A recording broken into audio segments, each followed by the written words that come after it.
Okay, guys, welcome to Root Talks. Today we're having a conversation with Chiedu Okafor.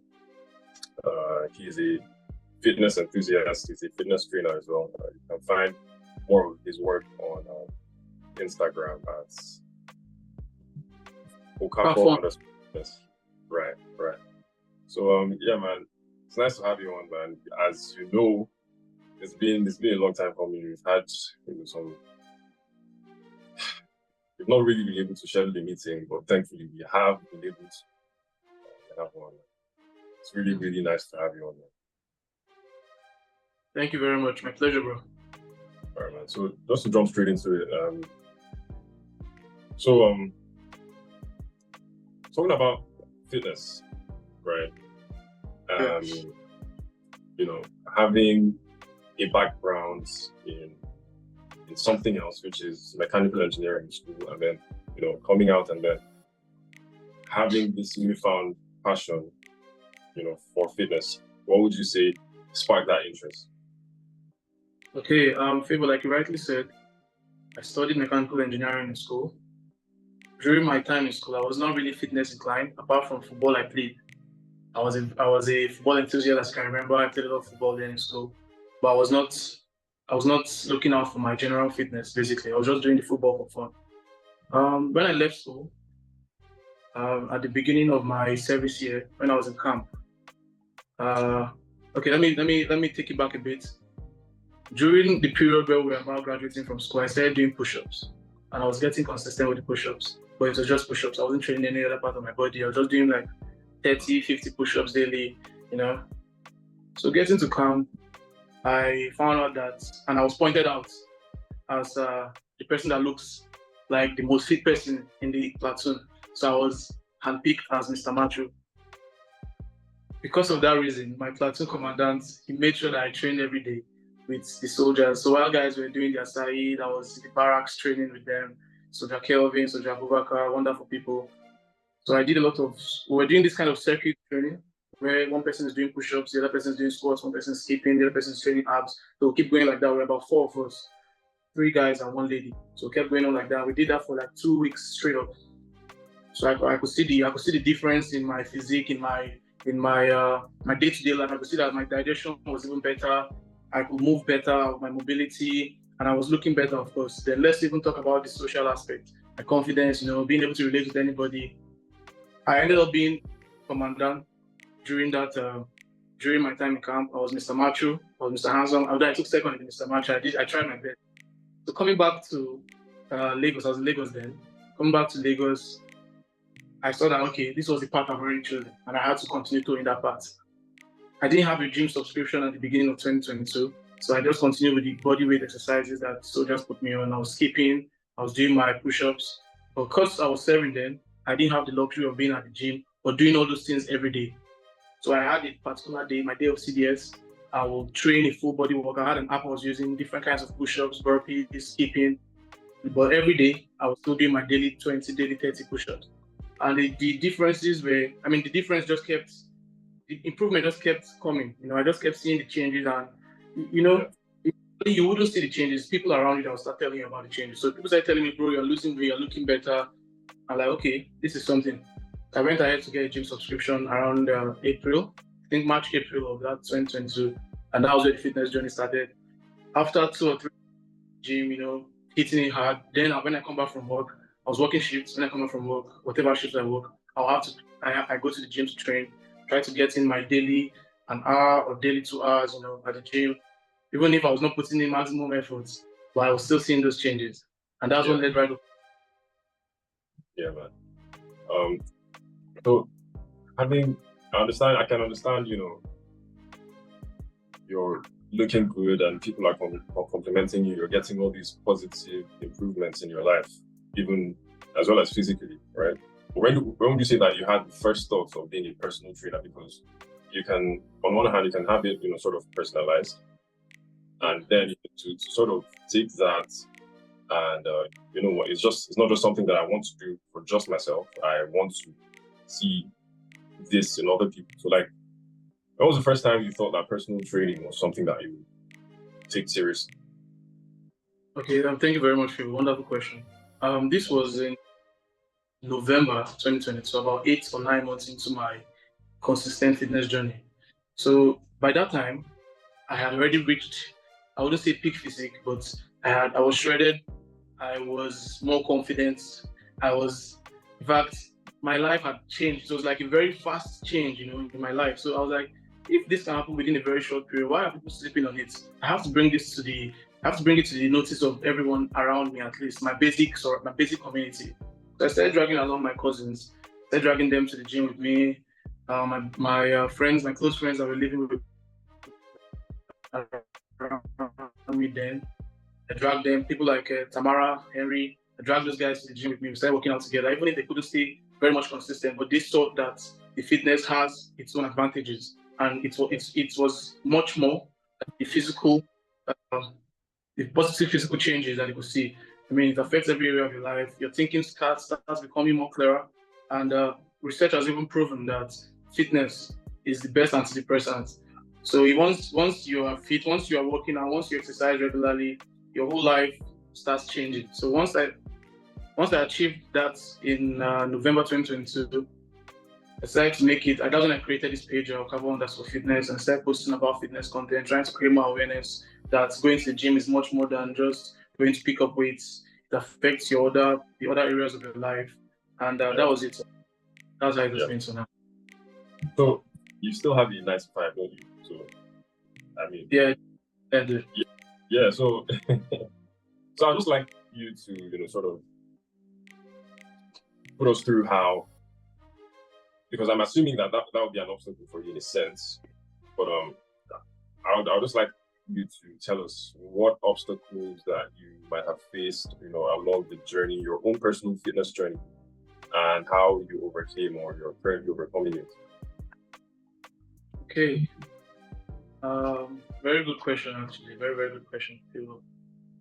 I'll start with a very jovial one.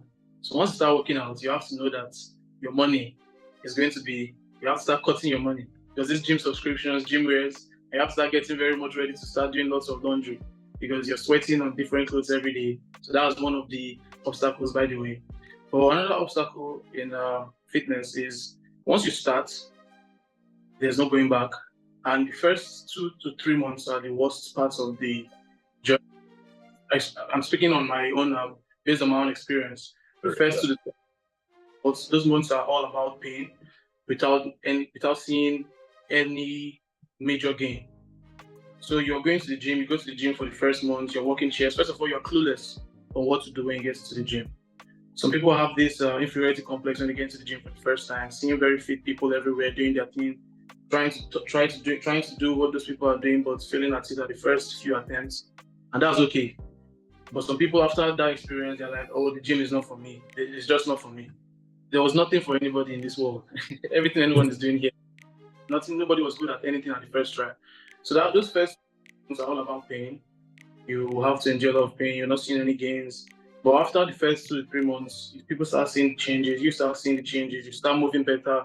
Weights that you couldn't move, maybe you couldn't bench up to one plate before. You start benching one plate. Start benching it for reps.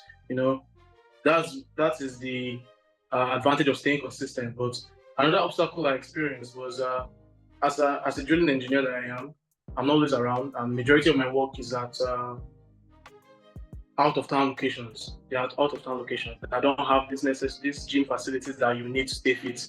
Majority of them don't.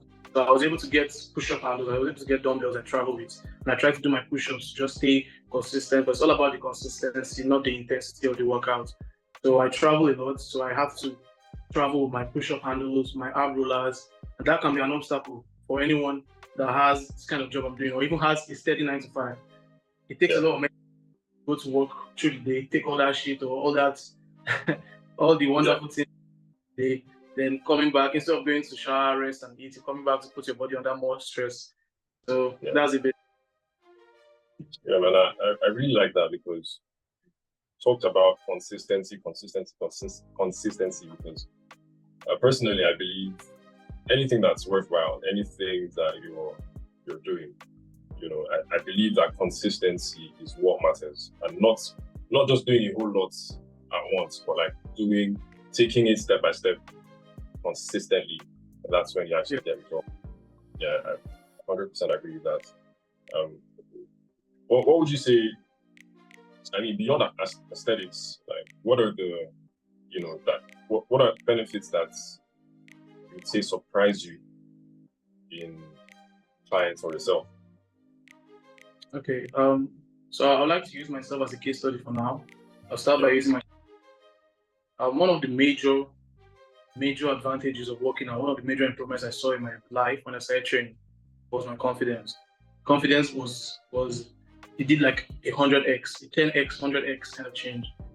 Once you start working out, you then see that you are different from the society in general. Majority of people don't like putting themselves under any form of stress to wait for that delayed gratification. So it adds delayed gratification into your normal life. Start becoming disciplined. Start becoming things that you would rather do now. You rather get the benefits now rather than putting in the work.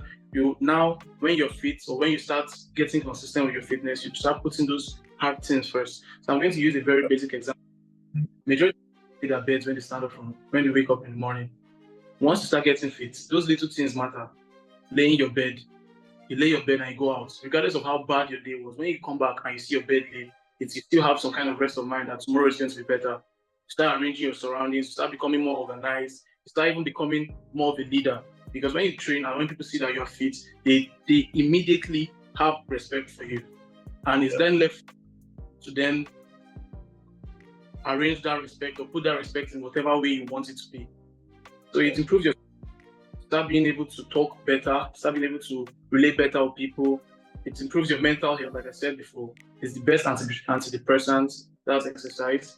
And what other advantage did I see in my life? Okay, let me speak on one of my clients. She was not very confident in she was not very comfortable putting on some certain kinds of dresses when she wasn't fit. But now that she has dropped those weights that she wanted to lose, now that she has lost all that weight, if you see her now, she puts on what she wants, she travels as she likes, she vacations as she those kind of things. So that's another advantage of fitness, gives you that extra overall. Yeah, man. So earlier you mentioned you having to travel with some of your equipment that you used to work out because of your job, basically, and you don't really have access to gyms close to you, right? So, I mean, people that can't make it to the gym frequently, how can they stay fit then? How can they learn from your example, for instance? Okay, if you don't have a gym subscription, but having a gym subscription, it doesn't guarantee that you're going to. I believe about 70% of people have gym subscriptions, but only 20% actually make use of them. So if you actually want to see those changes in yourself via your fitness, you have to walk the talk. You have to decide that this, and you have to follow through with that plan. You can start by doing home workouts. In fact, my fitness journey was what's the word to use here? What sets the pace for my fitness journey was bodyweight exercise. And so now that's what still keeps in shape. Majority of the time I don't have access to the gym. I do a lot of push-ups, I do a lot of squats, I do a lot of pull-ups, I do a lot of ab exercises. These things don't require, it just requires your time and your willingness. So if you're willing to work in your small space, you don't need a lot of space. In your small bedroom, your small sitting room, you can just lay a mat on the floor. If you don't want to lay a mat, you can do it on the floor. Do your push-ups, get a particular number in mind that you want to achieve every day. If it's 100 push-ups every day, try to do at least 40 when you wake up. During the day, your lunch break. I'm not saying you should do push-ups at work, but in your lunch break, that works for you. If you can get to excuse yourself, or you have a private room, and do some push-ups. And push-ups before you sleep. Do some squats, do some bodyweight squats. All these things matter. You don't necessarily have to have the gym subscription and having to go to see all those equipment that you don't need. Majority of people that come don't even know what they're doing. You have to set a plan for yourself, a training program, a training schedule, and actually stick to it. That's where the change is come. Yeah, man. Yeah. So, what would you say then are the biggest lessons that you learned from your own personal fitness journey that you feel like people would benefit from them? Okay, I believe we've touched some of those things. Yeah. I'm still going to buttress on them. Lessons I learned from my own fitness journey. was that you don't necessarily need a gym subscription, like I said. You don't necessarily need a gym to stay fit. Majority of 2022, I was training at home. Majority, I was training at home. I was doing my push-ups. I had my dumbbells. You just need a 15 kg dumbbell one, and make push-up handles, ab rollers, whatever works for you. But if it's in accordance with the weight, you just need a dumbbell and some space to do your exercise. I learned that you don't necessarily need supplements. You don't necessarily need all the creatine, all the protein shake to get in shape. Those things actually, I'm not saying I'm against them, but personally, for my own journey, I didn't make use of them, and I didn't see the need for them, as I was able to get my protein and all my other nutrients from real food. So I learned from my own fitness journey was that you have to learn to face your fronts. What do I mean by that? You get into the gym, you see someone that has been training at the gym for over 2 years, and you want to achieve that thing when you're just starting over, like you're just 2 months old in the gym, and you want to start doing those things that someone has been doing for 2 years. I mean, it's not magic. You have to learn. You have to learn to trust the process, and you have to trust your own process. Everybody has something unique that works for them. Find one that works for you and stick to it. That makes a lot of sense. Are there any fun, because many people, they don't like to do hard things, like you pointed out. They don't, the thought of waking up, going to the gym, it doesn't really save up with many people, right? So, I mean, are there any non-traditional, say, fun ways to get active or to, exercise, move your body? Very, very good question. See, this is the way we try to bring people into fitness now. We try and make it fun for them. So normally, a normal human being doesn't want to experience pain, regardless of the kind of gratification they're going to get after that pain. They don't want to experience that. So you have to now make it fun for yourself, for the community you have that you're working with.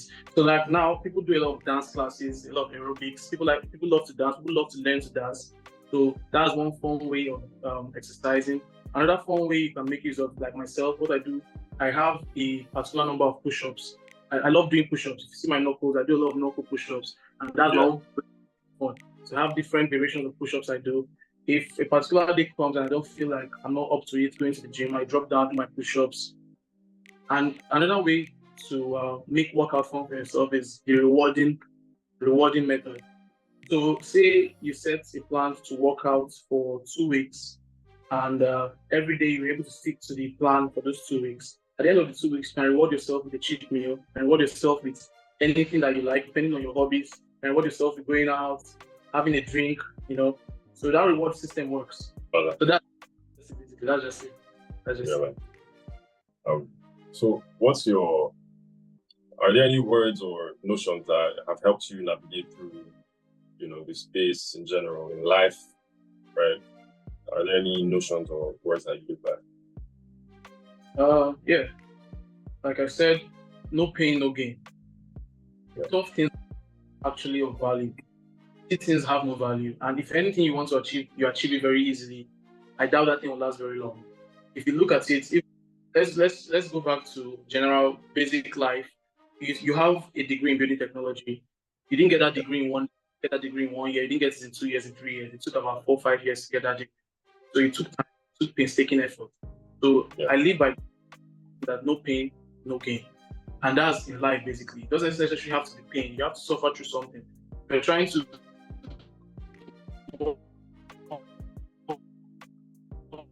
work on a presentation, work on a video, you won't get it the first time. So just know that if you're having a rough patch, it's your time to suffer through it, and then come out shining. Yeah, so that's basically sacrificing something, whether it's your time or your energy, even. That makes a lot. Earlier, I think you mentioned something around, an app that you used to work out when you started. Yes. So, are there any other resources, or would you mind, saying the apps or resources that you used to start now? This is not a paid ad anyway, but the name of the app is Home Workout, and they have a lot of body weight workouts, because you're working out at home, so you don't need equipment basically. So you have to just create that space for yourself. You can follow through the app. The app has basic workouts for easy, beginners, medium, and advanced. I was able to get to the advanced stage in the upper body workout and lower body workout. That's why now I can do different variations of push-ups, extreme variations of push-ups. I can do wonderful lower body exercise. I can do the pistol squat, the dragon squat, different kind of squats. So if you go through that app, the thing is, you will never find it easy in the beginning, but you feel like you are taking your own life. When you're out of breath doing burpees, I can remember it's like, it was yesterday. I'll sit down on the floor, my dog will be beside me, I'll be panting, but now smiling, Yeah, they can make use of that homework app, but it's all about them. It's not about the resources they have around them. It's all about them deciding that that's what they want and actually following through with it. Yeah. Yeah, man. So, Okafor, just to drive everything home, what would you say, although you've mentioned a couple of them, I believe, earlier, but like, what would you say is your final take on staying fit, and why is it important? Okay, so most times I get this kind of remark from clients telling me that, I want to lose 2 kg for summer. I just want to be in the gym for 2 months so I can look good in this dress I want to wear for events end of the year. But I look at them and it's what they want, so I actually offer them that service. But I let them know that this has to be a lifestyle. You have to make it a lifestyle because you can't be coming. So an advantage of this fitness, or looking at for my own fitness journey, I'm trying to make it a lifetime lifestyle. Yeah. Where when people are trying to, when we go for our children inter-house sports competitions, people are finding it difficult to run. I'll be pacing them like bolts, Facts. Scared of me when it comes to football. When it comes to exercises, I'm still dusting them at 50. My grandkids, being able to still walk around with my grandkids, because I kept my body fit, I kept my body in shape when I had to, or when I had the opportunity to.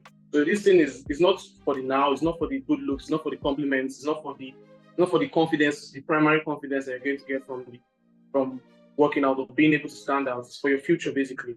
It's for your grandkids, for your kids, for your people around you, people you love, being in good shape, being in good health up until the end. Yeah. If I've gotten anything at all from this conversation that we've had, it's not a now thing. It's not something that you do, for a few months, 2 months, and you're out. Yeah, it's a lifetime thing. Also, working out is more than good for your mental aspect of your life, right? Yeah.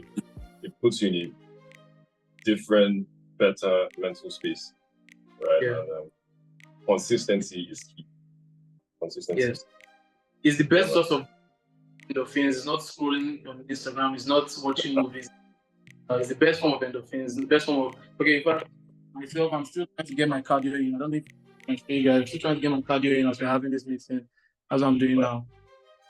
There's no rest days, no rest minutes. I love that, man. All right, man. So that'll be the end of this conversation, man. It was really, really good, really fun having you around. Hopefully we can see in the near future do something longer. Yeah. My pleasure, Phil. My pleasure. Thank you. I hope I've been able to answer your questions. I hope I've been able to direct some people to the lights. I've been able to bring them to and be fit. It's not easy. I mean, not. Some people complain, but they don't want to act. They complain about where they are. They don't like the fast. They complain about their hips, the movements, climbing, because kind of job I do, you have to climb upstairs, you have to be physically fit. People complain a lot. And that's funny. I tell them, go and train or come train with me. They're like, this is exercise on its own. It's different. Working is different from exercising.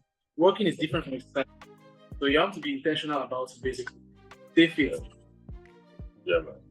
But I'm going to, lucky for me, I'm hitting the gym soon.